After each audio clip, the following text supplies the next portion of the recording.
welcome into American Parenting, everybody. My name is Dustin Brannon, and I am your host. Here on the show, we're helping you raise warriors in a society that embraces being fragile. On today's show, we're going to be talking to one of my special guests, and she's going to be talking about one of all the parents' favorite things, which is going to be going back to school. So let's go ahead and dive right in.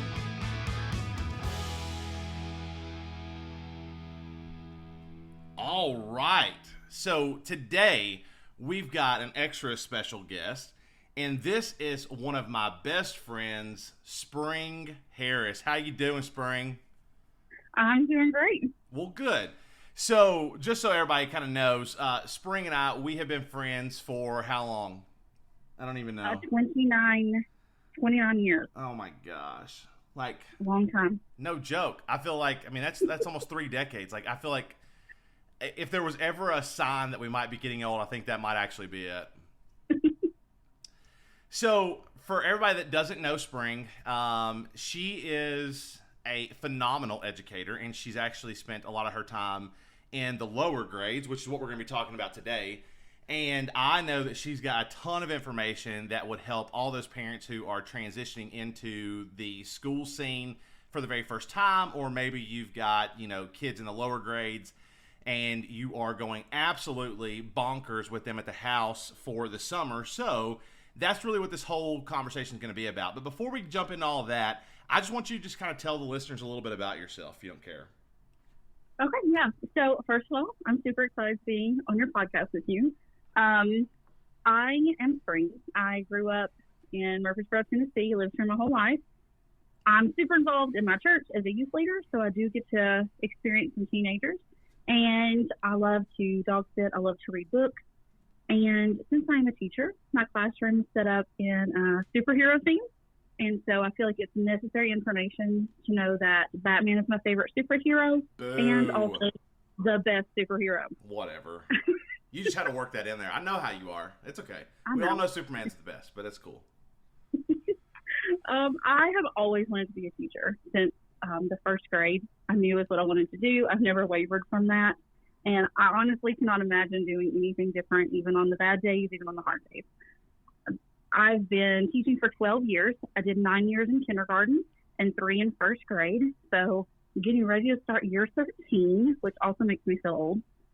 I graduated from Middle Tennessee State University in 2010. And since then, while I was teaching, I went back to get my master's and my educational specialist degree. So, I'll be real honest with people that are listening to this. We all know those people that are teachers. I mean, 90% of the people that's listening to this right now, you know someone who's a teacher. And every single time that you talk to that teacher, they always say, oh my gosh, I've known. This is what I was supposed to do with my life since I was a child. And that was not me, but that was definitely Spring. I can tell you right now that Spring would try to teach me stuff whenever we were in school. And I'm like, girl, I got a teacher for this. She's like, yeah, but I want to practice. So this girl, legit, she has really want to be a teacher forever. So anyway, so tell us a little about your specialty. Cause we know that you've went to, you've done all the things to be the teacher. You spent all the years in the lower grades, but what's your specialty in? So what I think my specialty is, definitely classroom management, being able to make my classroom run smoothly, and also de-escalating, really challenging behaviors, not just your, they talk a lot, but when you have to call the principal several times in a day. And I feel like I was kind of thrown to the fire on both of those. Yeah. They don't really prepare you for that in college. For sure. And I worked really hard on making sure my students have the best learning environment possible. And I feel like I'm pretty strong in that. Awesome. Well, we are fixing to take a break, and then we're going to jump right into, what does this transition look like between summer and, getting back into the school scene. So just stick with us, and we are going to take a quick break, and we'll be right back.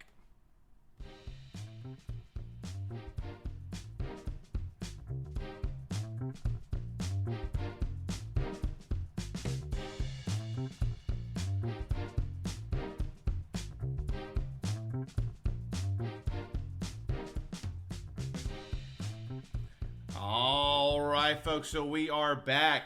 with Miss Spring Harris, one of the phenomenal educators that I have the privilege of knowing for so long of my life. So, if you don't care, let's just kind of go ahead and jump right into it. So, first off, I know all teachers have got hilariously crazy stories, and I know that sometimes it's tough for us to share them. So, we don't want to use any names, nothing like that. But I do want you to tell me, what is your most memorable moment of kids not wanting to go back to school or go to kindergarten, whatever it is? Okay, so my first 9 years was in kindergarten, so most of my stories are from there. One year, okay, so in kindergarten, they usually phase in the kids. So I would have like half of the kids for a few hours. Then the next day I'd have another half for a few hours. Then you have them all for like a half day, and then they start normal. It just allows them a much safer environment, closer, they don't know what they're doing. It's like pinballs in the cafeteria. Like you kind of have to hurt them a little bit. So it makes our life easier. Well, a few years ago, this kid comes in, and you could tell he was nervous. And his mom told me, I really don't want him, he really doesn't want to be here. And, typical normal behavior. She cried, he cried, Sure. They were fine. After she left, he was fine that day. He was excited about school. He had a great day. And when he left, when it was time to go home, he thanked me. He's like, thank you for teaching me. And I was like, oh man, this is the sweetest kid. Like, this is going to be a great year. Well, 2 days later, when he has to come back, he threw one of the biggest fits I've ever seen. And I couldn't figure it out because he had been so good. So he would not let go of his mom. He was screaming. There were tears the whole time. He's screaming, I already went. I already did kindergarten. Oh, little did he know. There's 180 days. He for real thought that kindergarten was like one day, and he had done it and he was done. Oh, gosh. I mean, it's precious and sad all at the same time. I know. I just love they don't know. They truly don't. And it's so funny. I mean, it's just out of the mouth of babes. Like, that's all that is for sure. So I end up bringing him in, and I try to send mom out. Mm-hmm. Because usually that's when they see mom or dad, they tend to cry more. Yeah. So he kept coming in, and I'm trying to calm him down, and he would just cry more because he wanted to go with her. Yeah. So this went on for like 20 minutes of her back and forth. And I even, tried to shut the door to kind of give her a hint like, hey, if you'll go, it'll get better. Well, she was peeking through the door looking at him. It was like a little window. Yeah. So luckily my principal at the time came down and said, it's time for you to leave. He's going to be fine. But ever since then, like at the end of the day, I make sure to tell my kids, now I'll see you again in 2 days for your next day of kindergarten. So it was just something I had never thought of. Yeah. And it was so funny. That's so funny. Well, and and I'll be real with you, especially now that I've got, a toddler who's going to be going to school in a couple of years. Like, I think that kindergarten is probably, and I'm a teacher. Like, that's what I do. And I'm an administrator, and I feel like that it's going to be super tough on me to let my kid go to school. And I know the people that she's going to be going to school with. And it's just like, I feel like as a parent, it just, I feel for that mom because I'm sure that she was just so tore up on, turning loose for just a little bit. So how do you think that this right here could have been avoided? Well, I guess, communicating with my students, first of all, that they do have to come back more than one day. But as far as the parent interaction, I think if she had just given him a hug and told him goodbye and try your best, and I will see you at, 3:30, and then just leaving. Yeah. It's okay to come in, especially on the first day. For come sure. in and take a picture, tell them bye.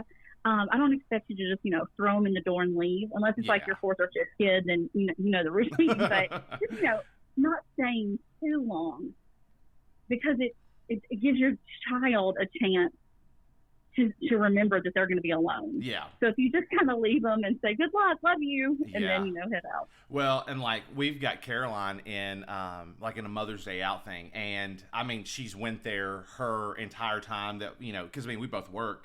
And Caroline, has been with the same people every single year. And she still cries whenever we go in. And it's I mean, my wife, she's the one that's always goes in and drops her off, and I'm like, God, like, what do you do? Like, that seems like that would like just hurt my heart so bad to know that my kid's crying in there. She's like, all of us moms, we've all made friends, but our kids don't know that we're friends, and blah blah blah. She's like, I got this mom, and she like swings by the room, and normally whenever I walk out, Caroline stops crying, but that mom checks on her just to let me know that she stopped crying. She's like, and then I do the same thing for her kids, and blah blah blah.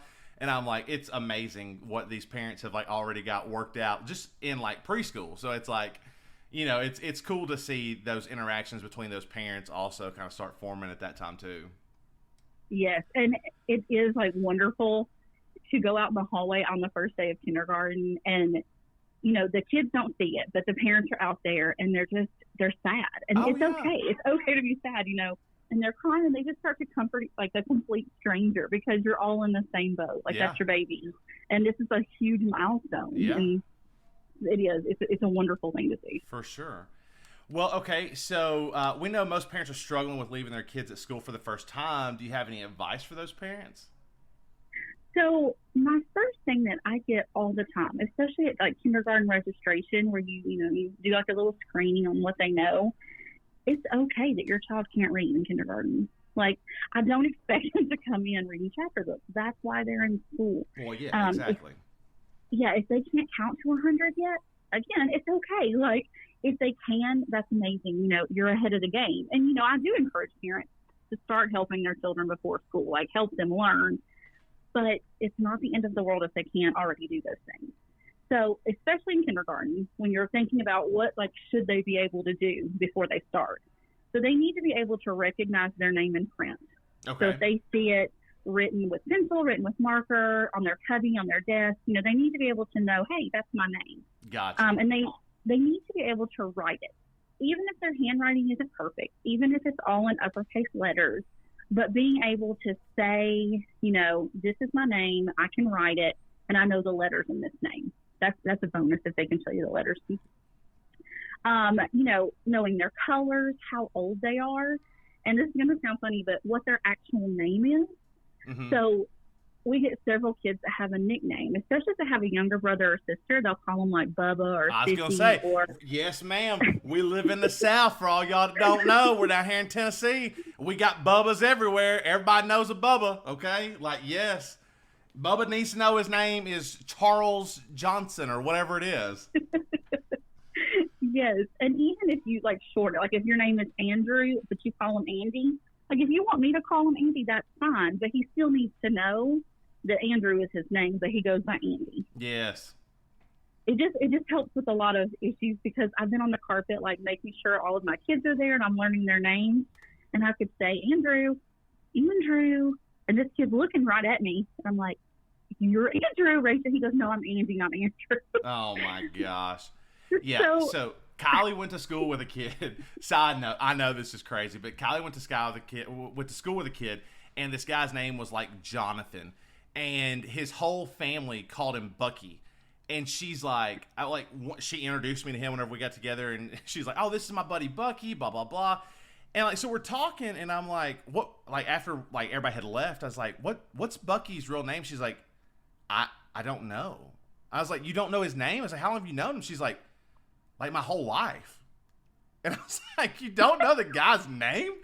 And she's like, no. She's like, we just all call him Bucky. And I'm like, oh my gosh. And so finally she went back and she got one of her yearbooks. That was back whenever the kids like actually like really enjoyed the yearbooks and bought the yearbooks and had everybody sign them and stuff.